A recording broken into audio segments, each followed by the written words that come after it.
लोगों से निवेदन है, अपने धर्म के प्रति, अपने प्रति, अपनी इस आने वाली पीढ़ी के प्रति हम लोग संकल्प लें कि हमें ऐसे आचरण पैदा करने हैं बच्चों में, अपनी नई पीढ़ी में, जिससे कि हमारा जो देश था, हमारी जो देश की संस्कृति थी, उस पर हमारे बच्चे चले, हमारी पीढ़ी चले। तो मैं इस निवेदन के साथ कि हमारे सभी गाँववासी इस जो हमारे यहाँ 24 कुंडली है महायज्ञ होने जा रहा है, उसमें आप सब लोग हिस्सेदार बनेंगे और हमारे इस गांव की जो पहचान है, तो इस जिले में, इस प्रदेश में जो बड़ा गांव हमारा है, उसका यहाँ उदाहरण पेश करेंगे।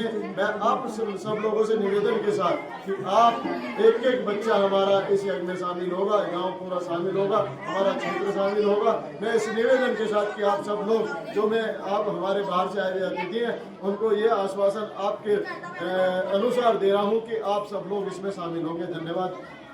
तारीख को जो हमारे यहाँ गांव में कार्यक्रम होने जा रहा है, आप सब लोग उसमें बढ़ चढ़ के हिस्सा लेंगे और जो हमारा, मेरे ख्याल से हमारे इस गांव में जो 24 कुंडली यज्ञ होगा, उससे निश्चित तौर पर गांव रणखंडी का इस क्षेत्र में नाम होगा। और दूसरा एक और बात मैं कहना चाह रहा हूँ कि इस यज्ञ से हमारे इस क्षेत्र का जो माहौल खराब कहीं ना कहीं है, वो शुद्ध होने का काम होगा। धन्यवाद। सभी से निवेदन कि 7 तारीख में कलश यात्रा में पूरे जोर शोर के साथ शामिल हो और सबको सहयोगी बनाए अपना। देव पूजन में भाई साहब ने बताया उस दिन सभी पति पत्नी से भाग लें, आपको पूर्ण भागीदार बने और पूर्ण आहुति 9 तारीख में होगी। इस समय तक कार्यक्रम समाप्त हो जाएगा, इतिहास में दर्ज हो जाएगा। यही समय है, 1 सप्ताह आपके पास में अपना प्रयास पुरुषार्थ इसमें दिखाना है और हमें इस कार्यक्रम का लाभ जन जन तक पहुंचाना है। बस ये अपने मन में रखें, ध्यान दें। इसी के साथ मैं अपनी बात समाप्त करता हूँ। ध्यान उगते सूर्य का, दोनों हाथ गोदी में। पूजा पाठ करें तो भी ऐसे ही ध्यान हाथ रखें। अगर हम ऐसे हाथ रखेंगे, जितनी ऊर्जा हम ऊपर से लेंगे उतनी पृथ्वी में जो है आकर्षण शक्ति बच्चे हैं बैठे जान खींच लें। तो दोनों हाथ गोदी में। मास्टर मदन पाल 5 मिनट से ज्यादा लेंगे नहीं। गायत्री महामंत्र एक बार। ओम तत्सवितुर्वरेण्यं भर्गो देवस्य धीमहि धियो यो न प्रचोदयात्। बहनों भाइयों, बड़ी भगवान की अनुकंपा है, ऐसे ये गोरे सुने हैं, करने को मिले। अश्वमेध देखने को मिले, अश्वमेध भी काम करने को मिला। ये अश्वमेध का छोटा हिस्सा है।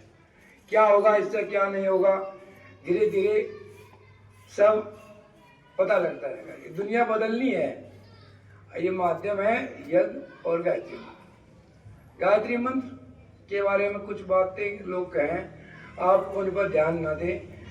सबसे बड़ी बात, यहाँ बच्चियां बैठी, छोटी बच्चियां, वो विशेष तौर पर सुने। बहनें बैठी, जो गायत्री मंत्र के जितने बढ़िया साधक है हमारे पास, एक से एक मास्टरी बैठी थी, 7-8 घंटे पूजा करें डेली। उसके बावजूद भी एक रिसर्च हुई वहाँ, शांति उनका एक शोध संस्थान है ब्रह्मवर्चस के नाम से, उसमें जो शोध हुई 80 साधक, मेरी बात को दोबारा ध्यान से बच्चियां जरूर सुने, 80 आदमी अगर गायत्री मंत्र करते हैं 1 घंटा, कितने आदमी? 80 आदमी। उनसे जो ऊर्जा बढ़ेगी, जिस कमरे में हॉल में बैठे हैं, जितनी ऊर्जा बढ़ेगी, अगर एक बच्ची, जैसी बच्चियां यहाँ बैठी हैं, वो बच्ची गायत्री मंत्र करती है तो 80 आदमियों के बराबर वो ऊर्जा इकली बच्ची बनाती है। बड़ी रिसर्च होने के बाद ये पता लगा।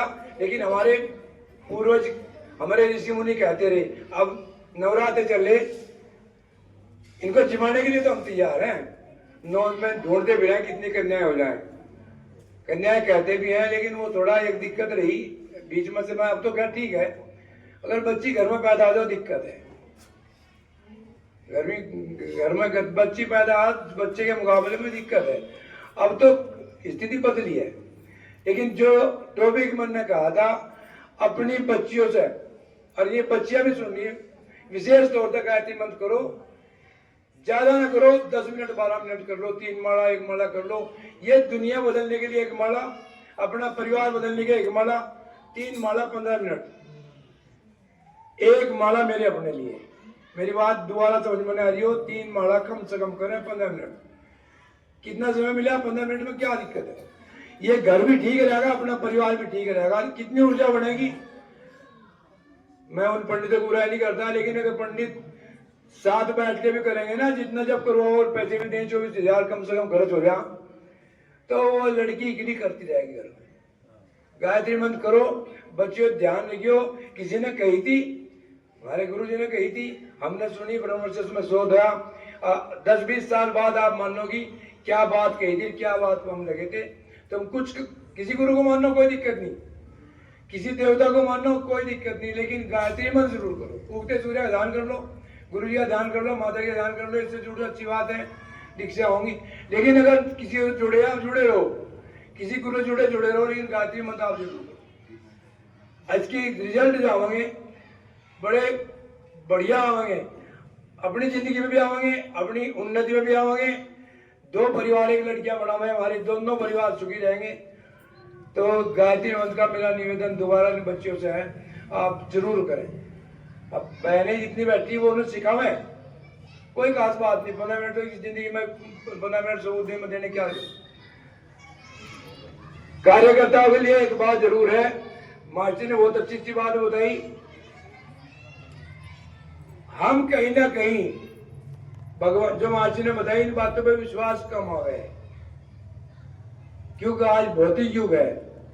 कहीं चर्चा करेंगे तो महात्मा भी अगर कार में आ रहा तो चर्चा करेंगे, अगर महात्मा सड़क पर वैसे आ रहा है, कोई साधक लाइन है तो नहीं है, क्योंकि भौतिक युग है। कहीं चर्चा करेंगे शादी की, बिना देरी की शादी की नहीं करने के, लेकिन उसने कितनी 50 लाख की कार दी, इतना बढ़िया इंतजाम खाने को, उनका करेंगे, क्योंकि भौतिक युग है। हमें इसको भी हटा तो सकते नहीं, लेकिन अपने को हमें ठीक होकर चलना, विश्वास गुरुदेव पर, भगवान पर रखना है। कितना विश्वास? अटूट विश्वास, अटूट विश्वास। ये भौतिक युग है, इसमें मैं भी उसमें हूँ, 40 साल से बड़े जुड़े, लेकिन फिर भी कहीं ना कहीं संदेह हो जा। भगवान कृष्ण ने कहा है संदेह योग माया है मेरी, तो भगवान भी नहीं बचे इससे, हम तो कैसे बचेंगे? भगवान एक तरफ राम खड़े, एक तरफ सीता स्वयंवर में परशुराम जी खड़े, दोनों का झगड़ा शुरू। भगवान राम तो समझे, लेकिन परशुराम मोहित हो गए। तो ये, लेकिन फिर भी हम विश्वास बना, विश्वास कैसे बनाओ? मैं बात रामायण की चली, हनुमान जी जब लक्ष्मण की मूर्छा के लिए वो लेकर संजीवनी बूटी लेकर आ रहे थे, तो अयोध्या में भरत ने, बहुत जल्दी में बताऊं, भरत ने बाण से उसे उतार लिया, कोई राक्षस जा रहा। जब उतरते हनुमान जी ने भगवान राम का नाम लिया, आवाज आ रही पीछे, वही आवाज आ रही महिपाल, भगवान राम का जय श्री राम कहा तो संदेह हुई, पूछा मैंने भगवान राम का दूत हूँ, सारी बात बताई उन्होंने, मूर्छा में है, संजीवनी लेकर। शॉर्ट में ही बात करें तो हनुमान जी बैठे, देखो सभी की बात हम कल्पना करें थोड़ी सी, तो महिल जितनी रानियां थी वो भी आ गई, जितने जिम्मेदार थे सारे आ गए। तो हनुमान जी के कान में लक्ष्मण कौशल्या कहने लगी, अब देखो वही एक काम करना हनुमान, भले ही अगर लक्ष्मण जिंदा ना हो तो आवे ना, यहाँ लक्ष्मण को लेकर आवे। सुमित्रा आई, सुमित्रा ने कहा देखो लक्ष्मण जिंदा हो ना हो, इसे शत्रुघ्न को लेती भेज दूंगी मैं, लेकिन सीता को लेकर आवे। कितना प्यार परिवारों में होना चाहिए जितना आज टूट गया हमारे। सबने बड़ी बड़ी बात कही, एक ने भी कही सीता को लेकर मेरी लाडली है।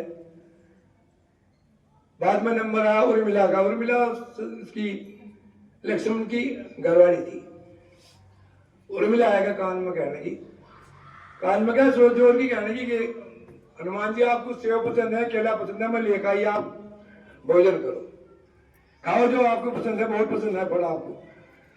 हनुमान जी सोचते हैं देखो क्या, जिसका पति मूर्छित पड़ा और ये मुझे सेव खिला रही। तो वो कह रहे हैं आपको तो ये बढ़िया बात सौगंध देती है, आपको चिंता नहीं है, आपके पति बेहोश हैं, मूर्छित हैं। वो कह रहे हैं चिंता की बात नहीं है, तुम आराम से कहो ना मुझे सुबह पहुंचना, तुम 3 दिन यही रहो, कोई दिक्कत नहीं, उन्हें कुछ नहीं होने का। ये है विश्वास। क्यों नहीं होने का? अब वो भगवान की गोद में है, वहां महाकाल भी अगर तो प्राण नहीं ले सकता, जिसकी गोद में है। हमें शंका हो जा तो इस शंका ना करें, कार्यकर्ता होते मेरा विशेष निवेदन है।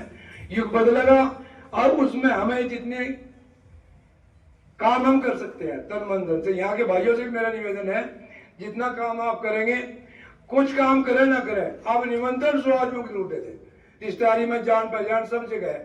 यहाँ ऐसे प्रमुख साहब के बैठे, अगर अभी पता लगा बीजेपी का टिकट हमें तो 100 ट्राली भर कर जानी, 100 की 100 तैयार है, तो यज्ञ में अगर हम 100 आदमी ना बुला सके तो फिर महसूस होगी। यज्ञ होने के बाद 9 तारीख में सबको ये होगा भाई हम इतने बुला सके थे, हमने बुलाया नहीं, हम इतना काम कर सके थे, करा नहीं, हम खाना खिला सके थे, खिला नहीं, या पुष्प वर्षा मेरे मकान के आगे ने गई हम नहीं करे, नहीं, वो बात में दिक्कत बहुत होगी। वो बहुत बड़ी प्रायश्चित में बहुत वो है, दिक्कत होगी। तो हम, मेरा निवेदन दोबारा भी हाथ जोड़ के, ज्यादातर मेरा गाँव मंदोर है, रिश्तेदारियां भी है इधर, तो सबसे यह कि आप 100 आदमी जरूर बुलाओ। व्यवस्था क्या होगी क्या नहीं होगी इसकी बात आप चिंता न करो, ये तो वाकई भगवान का काम है।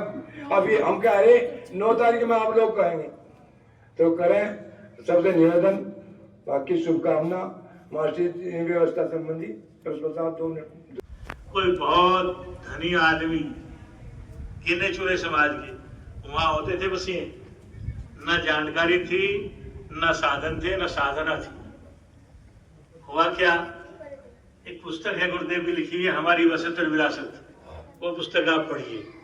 गुरुदेव 15 साल की अवस्था में दादा गुरुदेव जीवन में आए और सारा काम बता करके गए। पिछले दिनों ज्योति कलश रथ यात्रा आपके गांव में आई, यहाँ भी आई थी। उसका उद्देश्य यही था कि लगभग 100 साल पहले हिमालय की किसी ऋषि सत्ता ने इस अभियान की शुरुआत करवाई, परम पूज्य गुरुदेव को सामने खड़ी कर करके। उस समय उनकी अवस्था सिर्फ 15 वर्ष की थी। जो जो बताया उस किताब में आप पढ़ेंगे, कोई आदमी विश्वास करने के लिए तैयार नहीं होगा कि ऐसा हो ही नहीं सकता। लेकिन हम और आप इसलिए सौभाग्यशाली हैं कि पिछले 100 साल का इतिहास हमारे सामने है। जो कहा उस ऋषि ने सब होता हुआ चला जा रहा है। तो एक दृष्टांत याद आता है कि जब गुरुदेव को हिमालय में बुलाया दादा गुरुदेव ने, तो वहां तपस्यारत अनादिकाल से जो ऋषि तप कर रहे हैं उनसे मिलवाया। पहले दिन वो मिले, सबकी भाव भंगिमा बड़ी निराशाजनक, मुलाकात किसी से नहीं हुई, बात किसी से, दर्शन करने और अपने जहां ठहरे थे कुटिया में चले गए। तो वहां जब लौट करके गए, गुरुदेव ने अपने गुरुदेव से पूछा, यानी दादा गुरुदेव से, कि ये ऋषि यहाँ तप तो कर रहे हैं लेकिन चेहरा तो बड़ा मलिन है। गुरुदेव ने कहा यही तो मर्म की बात है, इसलिए आपको बुलाया इन्होंने, और कल ये बात उन्हीं से कहना। बात पहुंच ले उनके पास, जो आपके मन में वहां पहुंच ले उनके पास, और कल जाना, कल चलेंगे। अगले दिन जब वहां पहुंचे तो सारों के खिले हुए चेहरे, 20 से भी ज्यादा ऋषियों से मिलवाया। ऋषियों का मंतव्य एक था कि पिछले 2000 साल की जो पतन प्रभाव ये संस्कृति झेल रही है, उसका कारण क्या है? उसका कारण एक ही है कि हम अपनी ऋषि परंपरा को भूल गए। तो उन्होंने अपनी भाषा में समझाया कि ऐसा कोई आदमी चाहिए जो खड़ा होकर घोषणा कर दे पूरी दुनिया में कि हम अपनी संस्कृति के गौरव की स्थापना पुनः करेंगे और मानव के अंदर देवत्व जगेगा, धरती पर स्वर्ग आएगा। गुरुदेव ने मन ही मन संकल्प कर लिया कि मैं करूंगा इस काम में। बड़े प्रसन्न हुए। सब ऋषियों ने कहा शक्ति हमारी, योजना भी हमारी, झंडा तुम्हारे हाथ में रहेगा, जो योजना बनाओगे सारी हम पूरी करते हुए चलेंगे। कब का इतिहास है, गुरुदेव के अलावा कोई जानता नहीं था भविष्य में करना क्या है, उस समय की बात है ये। तो वहां विभिन्न ऋषियों में विश्वामित्र ऋषि भी थे। उनका क्या डर था कि लोगों ने गायत्री महाविद्या को भुला दिया, जिसके अभाव में शेर, मेमना बन गया। मेमने कौन है? हम, अपनी संस्कृति को मानने वाले। शेर कौन बनाता है? अंदर का प्राण, वो प्राण भरती है गायत्री महाविद्या। तो गुरुदेव ने कहा मुझे क्या करना कि सारी दुनिया में जन जन तक गायत्री मंत्र भेज देना है। गुरुदेव के मन में शंका हुई, बड़ा मुश्किल काम है। तो कोई समाज का छोटा तबका जिसको जानता और मानता, बाकी तो करते ही नहीं। उन्होंने कहा घबराना नहीं, सारे दुनिया में आप ढोल बजा दो, जहां इस संस्कृति के मानने लोग नहीं वहां पर भी लेकर के जाना। पूरी दुनिया में जिसने इंसानियत का जन्म लिया है सबको गायत्री मंत्र करना पड़ेगा अगले दिनों। ये विश्वामित्र ऋषि ने कहा उनसे। याग लोग ऋषि से मिले कि यज्ञ की महान परंपरा लोगों ने भुला दी। क्या करेगा यज्ञ?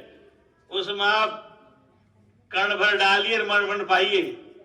महर्षि दयानंद जी ने लिखा है कि यज्ञ में आप डालते हो जितना, यज्ञ भगवान ऐसा भगवान ही छोड़ता नहीं, सारे को हजम कर जाता है। और हजम ही नहीं करता, 3 लाख गुणा बना करके सारे वातावरण को बांट देता है। इतनी बड़ी सामर्थ्य उसके अंदर है।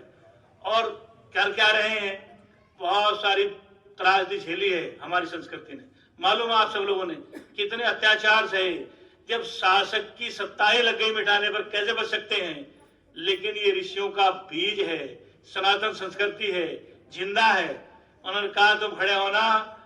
गुरुदेव ने कहा बहुत मुश्किल काम है सर देने। मुश्किल कुछ नहीं है, जैसे जैसे वातावरण में गायत्री मंत्र का प्राण भरता जाएगा, सनातन संस्कृति के मानने वाले चीख चीख करके कहेंगे हम विश्व गुरु थे, और फिर से ये संस्कृति पूरी दुनिया का नेतृत्व करेगी।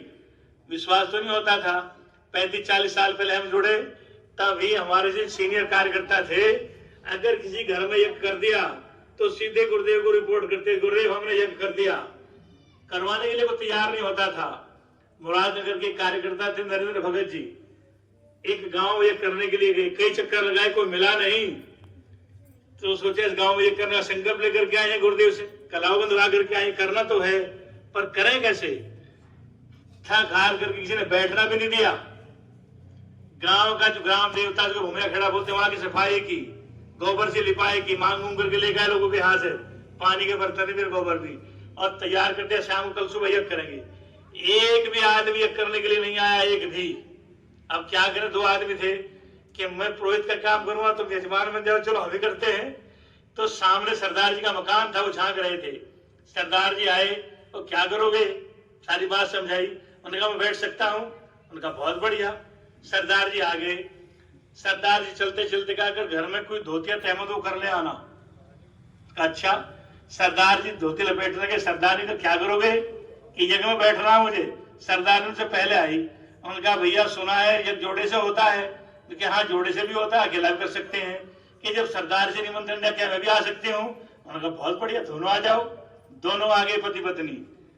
5 आदमी नहीं आया यज्ञ में, यज्ञ हो गया। पूरा यज्ञ की प्रक्रिया पूरी हो गई।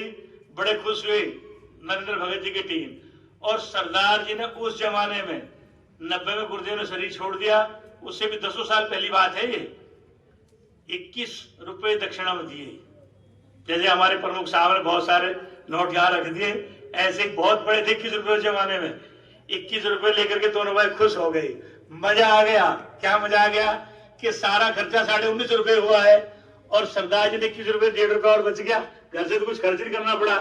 उस जमाने में मिशन के कार्यकर्ता हवन सामग्री, संविदा, घी, रुई सब घर से लेकर के चलते थे। बड़ी खुशी हुई। सीधे गुरुदेव के पास पहुंचे। शांति में जैसे पहुंचे, बुलावा आया नरेंद्र भगत जी को ऊपर भेज दो। भगत जी पहुंचे। जब थोड़ी सफलता मिलती है आदमी के कंधे चौड़े हो जाते हैं। भगत जी भी गए, बैठ गए, सुनाया गुरुदेव से, गुरुदेव वहां हमने ये किया, बहुत मेहनत की, कहीं चक्कर लगाए, कोई आया ही नहीं। गुरुदेव ने कहा बेटे पहले तो 1.5 रुपया ला। कहा अब भगत जी की हवा टाइट हो गई, चुपचाप दे दिया। अब सुन, तुम तो छगले थे ना, वो सरदार जी मैंने भेजे। जब गुरुदेव ने कहा सरदार जी मैंने भेजे, आंखों में आंसू आ गए।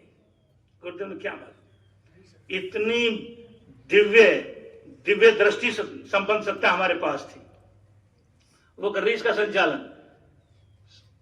बैठ गए। सुनो, अगले दिन वो जमाना आएगा कि जितने मेरे मिशन से जुड़े हुए लोग हैं, मंच लगा मिलेगा, कुंड लगे मिलेंगे, बड़े बड़े टेंट लगे मिलेंगे, सब सामान मिलेगा।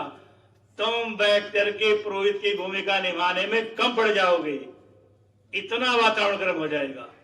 उस समय गुरुदेव ने कहा था। आज आप देख रहे हैं, जब हम जुड़े, अगर किसी घर में एक कुंडी इकट्ठा बहुत बड़ी सफलता होती थी, और आज तो मात्र टोली भेजने शांति कुंज ने, एक जिले में 3 से ज्यादा कार्यक्रम शांति कुंज नहीं देता एक साल में।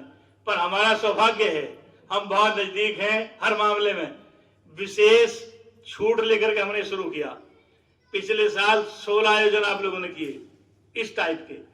गुरुदेव की कहा से छोड़ा नहीं हो रहा है। अब जो ऋषियों ने वहां कहा, बहुत सारे ऋषियों के नाम दिए गए हैं उस पुस्तक के अंदर, उन सबकी परंपरा विकसित हो रही है, सबकी।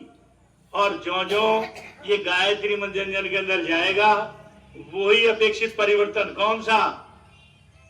मानव के अंदर देवत्व का जागरण, धरती पर स्वर्ग की वापसी, और अंतिम सारी दुनिया की एक भाषा, एक राष्ट्र, एक शासन, एक संस्कृति। ऐसा गुरुदेव ने लिखा। क्या ऐसा लगता है आज? आज तो नहीं लगता, लेकिन पिछले 100 साल का इतिहास जो कह रहा है वो हुआ, ये भी होगा। अविश्वास जैसी कोई बात होनी ना चाहिए। अध्यात्म की शक्ति अपरंपार है। मरीज को डॉक्टर इंजेक्शन लगाकर ठीक करता है, लेकिन ऋषियों की चेतना सारे वातावरण की चेतना को स्पंदित कर देती है, और मन चाहे अपने अनुकूलता में सारे वातावरण को बदल देती है।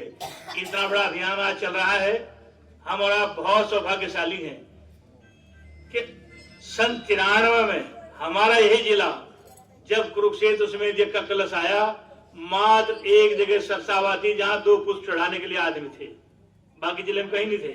और आज जब अखंड दीप आया, जिसको आने वाले बसंत पंचमी को 100 साल हो जाएंगे, 450 जगह पर पहुंची वो, और इंतजार करते रह गए हमारे गांव में आएगी कि नहीं आएगी, क्योंकि समय 1 महीने का था, जा ही नहीं पाए।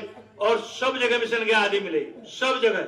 अगर कहीं ऐसा गांव छांट लिया, कोई गांव मिशन का आदमी नहीं है, वहां जाकर के पता लगे फला आदमी है, सब जगह मिलते हैं। क्या करते हैं?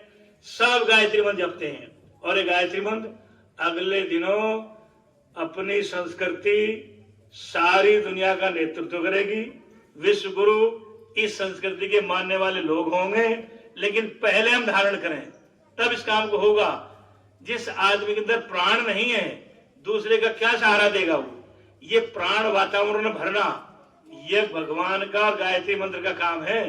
लेकिन गायत्री मंत्र एक वैज्ञानिक पद्धति है। जो आदमी गायत्री मंत्र का जप करेगा, अंदर की समझ शक्तियां उसकी विकसित होती चलती हैं। बहुत सारे ऐसे अनपढ़ लोग जो डरते थे बचपन में, गायत्री मंत्र का सहारा लेकर के कहीं पहुंच गए।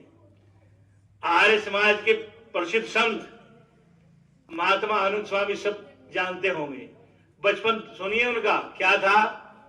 पढ़ना नहीं आता था, रोज पिटाई होती थी, घर में क्या और बाहर क्या। बरसात के मौसम में घर के पास बहते बरसाती नाले में कूद गए थे मरने के लिए, आत्महत्या करने के लिए। बच गए, दूसरे गांव के लोगों ने पकड़ा, घर भेज दिया। क्यों? कि मेरे से कुछ नहीं होता, न पढ़ाई आती, न घर का काम आता, घर में मम्मी पीटती है, विद्यालय में अध्यापक पीटते हैं, इससे अच्छा तो मर जाना अच्छा है। जब भगवान ने कुछ काम लेता, कुछ न कुछ संयोग बना देता है। उनके पिताजी आर्य समाज के बहुत बड़े विद्वान थे, तो एक संत आ गए, उनके बगीचे में ठहरे थे, माँ ने भोजन देने के लिए भेजा, लो देकर क्या हो। चल दिया, विद्यालय से आया था, भूख लगी थी, लेकिन माँ का आदेश था, आंखों में आंसू थे। महात्मा जी ने देखा कि बालक परेशान है, चुपचाप बिठा लिया। भोजन करने के बाद बोला इधर आ। डर गया कि आज महात्मा भी खबर लेगा, दिखे रोने। उनका बेटे रो नहीं, बैठ, जो दिक्कत है मुझे बता, सारी का समाधान मेरे पास है। उनका क्या दिक्कत है? कि साहब मैं मरना चाहता हूं। उनका अरे इतनी थोड़ी उम्र में, 37वीं क्लास में आप पढ़ते हो। उनका एक बार तो मैं बरसाती नाले में कूद भी गया था, लेकिन भगवान ने मेरी फिर बहाल कर दी जिंदगी। मुझे ऐसा रास्ता बता दो, मुझे छुटकारा मिल जाए। महात्मा जी ने कहा बेटे मेरे पास ऐसी दवाई है, तुझे याद भी होने लगेगा, क्लास का तो टॉपर विद्यार्थी बन जाएगा, और सरस्वती माता तेरे कंठ पर बैठ जाएगी, और दुनिया में जो तो चाहेगा वो करेगा, दुनिया में तेरा नाम होगा। उनका ऐसा है? उनका हाँ बिल्कुल ऐसा। कि दो फिर क्या दवाई है। एक कागज पर लिखा है गायत्री मंत्र, उनको याद करवाया, याद हो गया। हाँ, सुबह रोजाना 4 बजे उठ करके नहा धो करके 1 घंटा गायत्री मंत्र का जप करना है। इससे क्या होगा, फिर तो देखना क्या होगा, तेरी पिटाई नहीं होने की गारंटी है। बच्चे बड़े बेचैन रहते हैं, इंतजार की, सारी रात नींद नहीं आई, कब सुबह 4 बजे मैं उठूं, नहा करके बैठूं। रोज शुरू कर दिया काम, लेकिन गायत्री मंत्र के साधक को ऐसा समय आता नींद आनी शुरू हो जाती है। क्यों? जब अंदर का तमस छटेगा तो ऐसी स्थिति पैदा होगी। उनके साथ भी होनी थी, लेकिन नियम सो नियम, 1 घंटा जब करना है तो करना है। उन दोनों कच्चे मकान होते थे कड़ियों के, कड़ी में कुंडा था, उसमें रस्सी बांध ली और रस्सी बांध करके अपने चोटी में बांध दी, ताकि अगर नींद आए तो खींचे के सीधा होना पड़ेगा। लेकिन नियम नहीं छोड़ा। इतिहास गवाह है, लाहौर के रहने वाले थे, उन्होंने अपने संस्मरण में लिखा है कि हमने उम्मीद छोड़ दी थी कि बचेंगे। जब बंटवारा हुआ भारत पाकिस्तान का, कि दंगाई आ रहे थे, हमला कर रहे थे, मोहल्ले के मोहल्ले को जला रहे थे, कि अब नंबर आया तब नंबर आया। लेकिन वो लिखते हैं कि गायत्री माता जिसके चरणों में बैठा हूं, उसने मेरे से कुछ काम लेना था, मेरे परिवार को जिंदा रखना था। जान पहचान का पुलिस अधिकारी आ गया उस इलाके में, और वो जोर जोर से सारा परिवार घर से चलने के लिए तैयार था कि बस जब सामूहिक बलि दी जाएगी, घर के निकल के चलेंगे, या तो रिलीफ कैंप में पहुंचेंगे या फिर दंगाई रास्ते में मार देंगे। तो जोर जोर से सब गायत्री मंत्र बोल रहे हैं कमरे में, इसीलिए बच गए तो फिर मिलेंगे, ना मिले तो बस राम नाम से तो यही हो जाए। जिन शब्दों में लिखा है आप पढ़ेंगे तो आपके रोंगटे खड़े हो जाएंगे, आंखों से आंसू बहने शुरू हो जाएंगे। ऐसा उनके प्रवचन में स्वामी जी के आवाज सुनकर के पुलिस अफसर रुक गया, गाड़ी थी, देखा है तो महात्मानंद स्वामी का मकान है, सुरक्षित निकाल करके बाहर लेकर के गए, रिलीफ कैंप में छोड़े, फिर वो दिल्ली आए, दिल्ली में रहे। 4 बेटे, चारों जमाने के करोड़पति, मिलाप अखबार उनका बेटा निकालता था रणबीर, उनका एक बेटा नाम में भूल गया, वो सेंटर में मिनिस्टर रहा, और वो आदमी सब कुछ न्यौछावर कर दिया आर्य समाज के लिए। आर्य समाज मानती है कि महर्षि दयानंद के बाद दूसरे नंबर के तपस्वी व्यक्ति थे। उस आदमी को दिव्य दर्शन प्राप्त था। किसी आदमी का भूत भविष्य जानना हो तो इतनी तपस्या उस आदमी की थी। हमारे कार्यकर्ता है शिव प्रसाद मिश्रा, जो वहां माता जी से कार्यकर्ताओं को मिलवाते थे, अभी भी ये बुजुर्ग हो गए हैं। जब वो जवान थे, गुरुदेव ने उनके आश्रम में भेज दिया, किस काम के लिए जाओ, साफ सफाई कराओ, पानी भर करके आओ। तो एक दिन वहां बैठ गए, बात लगे कर, स्वामी जी हमने सुना है कि हिमालय में ऐसे संत हैं कि जो आदमी उनके सामने आ जाए तो उसका भूत भविष्य जान सकते हैं। उनका बस नीचे बिठाया और पता क्या कहा स्वामी जी ने कि सुनो, मेरे पास सामने लेकर 20-25 आदमी, मैं 1 मिनट में 20-25 आदमी का भूत भविष्य सब बता दूंगा।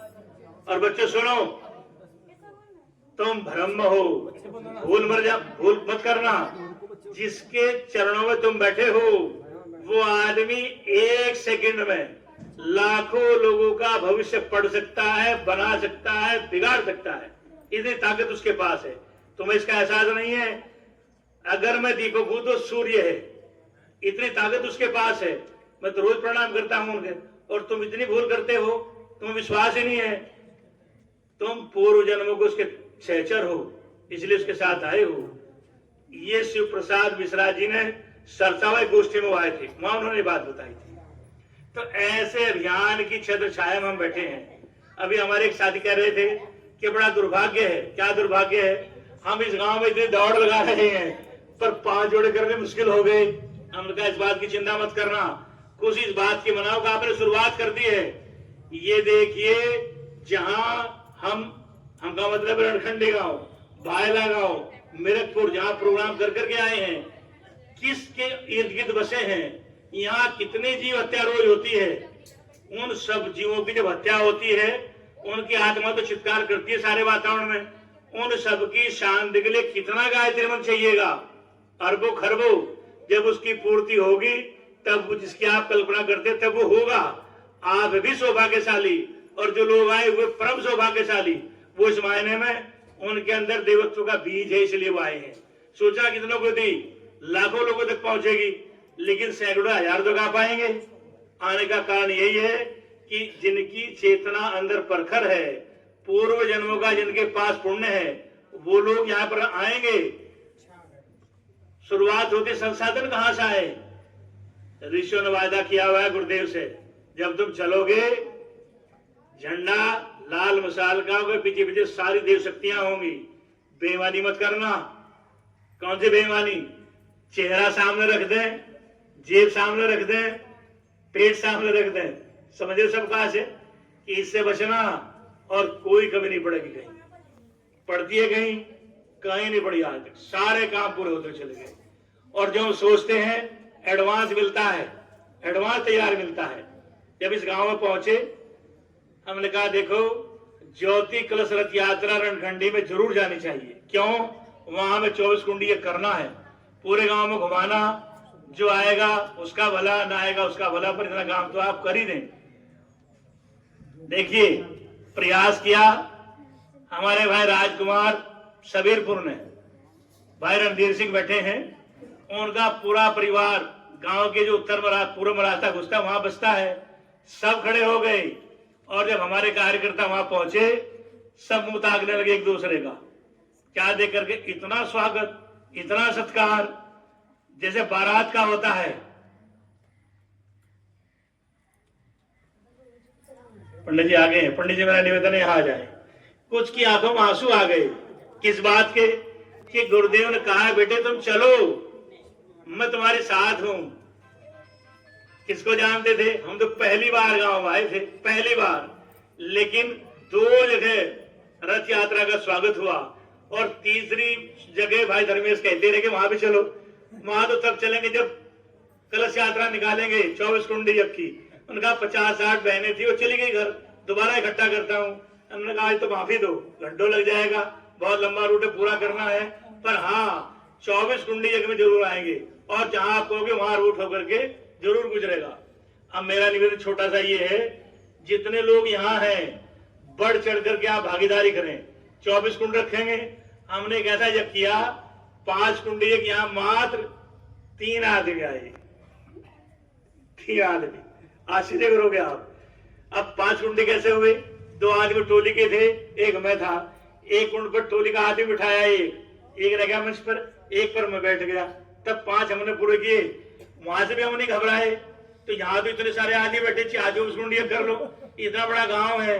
आप हम सबकी जिम्मेदारी है कि जहां तक हमारा परिचय है, प्रभाव है, संपर्क है, सब लोगों को आप निमंत्रण दें कि भगवान के इस पावन पुनीत कार्य में आपका निमंत्रण है। और देखो गलतफहमी 2 होती है।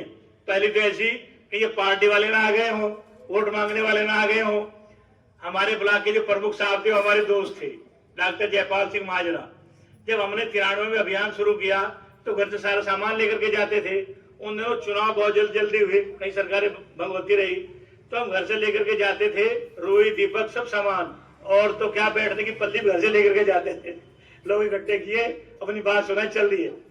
वो थे सभा समर्थक। अब वहां तो जानो क्या हाल होता है। तो जो वहां के एरिया के लोग कह रहे तेरा मास्टर दीपक जला जला कर वोट मांगता है। अब वो सुबह आ गए, कहा गुरु जी एक काम करो, क्या ये अभियान बिजली बंद कर दो। मैं मानता हूँ वहां धर्म के काम पर लगे हुए हैं, लेकिन सारी पार्टी के लोगों ने मेरा डंडा दे दिया कि तेरा मास्टर मानता नहीं, वो दीपक जला जला करके वोट मांगता है। उन्होंने कितने दिन चलेगा आपका अभियान? है 20 दिन। हम 20 दिन अपना काम बंद कर देंगे। फिर तो ठीक है, हाँ ठीक है, कोई बात नहीं। तो हमारा काम वोट मांगना नहीं है। देखिए जब चेतना जगेगी, लाभ तो किसी न किसी को होगा। उद्देश्य क्या है? जब अपनी संस्कृति सिरमौर करनी है, प्राण वालों को प्राण तो मिलेगा, लाभ भी उस चीज का मिलेगा, लेकिन हमारा कोई उद्देश्य नहीं है। दूसरी गलत फहमी क्या होती है? पीले कपड़े देखे नहीं, लोगों को मैंने भ्रांति आई थी पैसे ठगने आ गए होंगे। हम पिछले साल गोरखपुर में गए, जान पहचान हमारी थी नहीं। उससे पहले साल बंदर जुड़ा में हमारा कार्यक्रम था, तो वहां हमने पता किया आसपास कौन से गांव है, पता लगा पास में है यहाँ गोरखपुर। हमने कहा अगले साल यहाँ कार्यक्रम करना है, कभी लेकर के चलना। एक आदमी आगे मौसी गांव का, चलो मेरे साथ आज। हम चले गए, चलो कार्यक्रम शुरू हो गया। सब लोग हमें ऐसे देखते रहे, पता नहीं है क्या करेंगे। आते रहे, बहुत लोग आए गोष्ठियों में, लेकिन सबके मन में शंका यही रही है। हमने जो लास्ट गोष्ठी थी भूमि पूजन की, देखो हम पैसे के लिए नहीं आए हैं। आप बड़े बड़े चौधरी बेशक हो, पैसा आपके पास हो सकता है, पर हमारे पास भी कम नहीं है। ये बरात दिन निकालते हो, पैसा मांगने के लिए आए हैं। काउंटर लगाएंगे, जिसको दान देना वहां दे, घर मांगने के लिए नहीं जाएंगे। जो सामान आप भेजोगे आपका स्वागत है, नहीं भेजोगे तो कोई दिक्कत नहीं, हमारे पास सब चीज है। लेकिन आप आने में कहीं मत छोड़ना। यज्ञ की सारी व्यवस्थाएं वहां मिलेगी, प्रसाद की व्यवस्था मिलेगी, भोजन प्रसाद, भंडारा नहीं, भोजन प्रसाद। जितने आदमी आएंगे, चाहे 100 आए, 1000 आए, 10,000 आए, जितने आप मर्जी बुलाओ, सबकी व्यवस्था वहां आपको मिलेगी। बात कह करके समाप्त हुई तो 2 आदमी, एक वहां भूतपूर्व प्रधान, नाम तो भूल गया उनका, वो मेरे पास आए कि कितने आदमी आएंगे, जितने आदमी आएंगे सबका भोजन मेरे यहाँ है। मैंने कहा प्रधान जी ऐसा नहीं चलता यहाँ, जितने भी आयोजन में आएंगे, 100 आओ, 1000 आओ, 10,000 आओ, सबकी व्यवस्था यहाँ रहेगी। उनका फिर मेरी पत्ती कर लेना। पत्ती है आप खड़े होकर खिलवाना, और जिसको भी जो दान देना है काउंटर पर दें। इतना कहने के बाद भी उनका भ्रम नहीं टूटा। जब चौथे दिन कार्यक्रम संपन्न हुआ और सारी बातें समझ में आई, बारिश बहुत हुई, लेकिन परमात्मा की कृपा दृष्टि से छावा वहां बहुत बड़ा था, सारी चीजें होनी थी, यज्ञ भी पूरा हो गया। बाद में 5 आदमी आए, कार्यक्रम संपन्न हो गया, अनुदान काउंटर बंद कर दिया गया। उनका आपका बहुत खर्चा हो गया होगा। हमने कहा खर्चे के लिए तो हम आते ही नहीं, हमें तो अपने गुरु का संदेश देना है।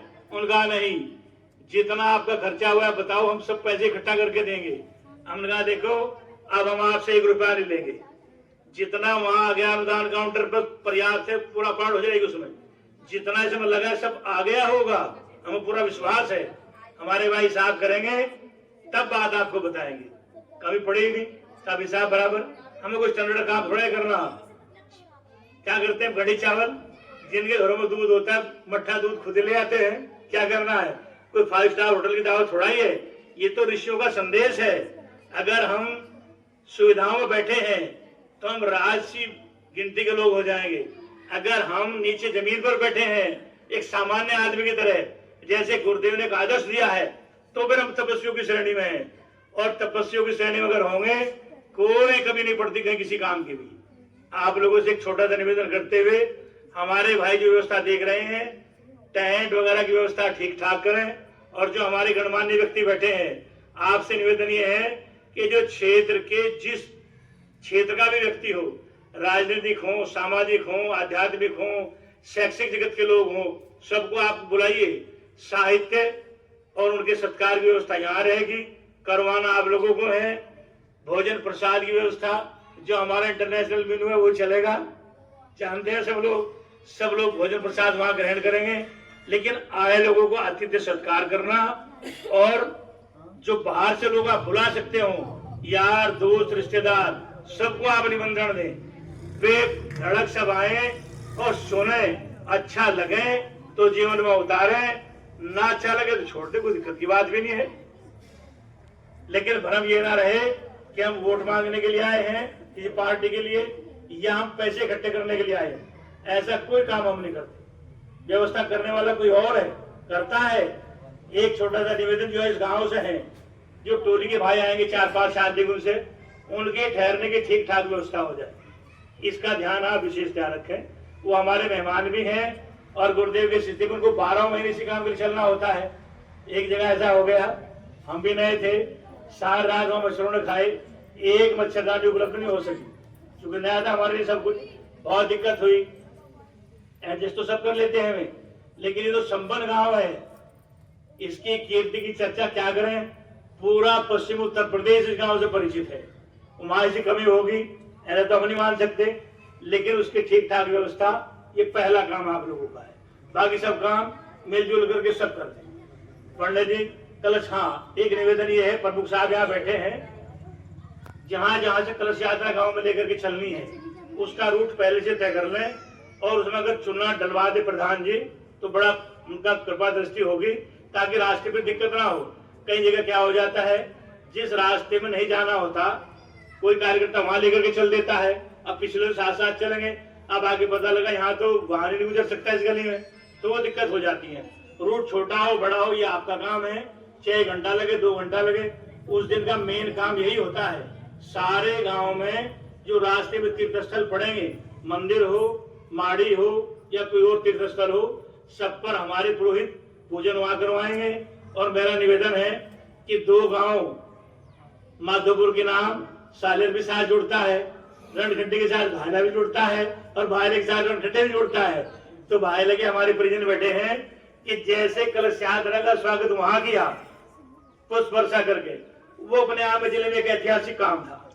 इतना शानदार व्यवस्थित स्वागत की व्यवस्था कहीं नहीं होती। उसके बाद तो होने लगी, लेकिन शुरुआत इन लोगों ने की। कोई भी आदमी कलश यात्रा का ऐसा नहीं था कि गांव में दर्जनों बार उसके ऊपर पुष्प वर्षा इन्होंने ना करवाई। पता नहीं कहां से व्यवस्था कर दी। तो हमारा निवेदन रहेगा कि भायले की छाप कलश यात्रा में रणखंडी में भी नजर आए, ये आपकी जिम्मेदारी। इससे बेहतर तो आपका बहुत बहुत स्वागत है।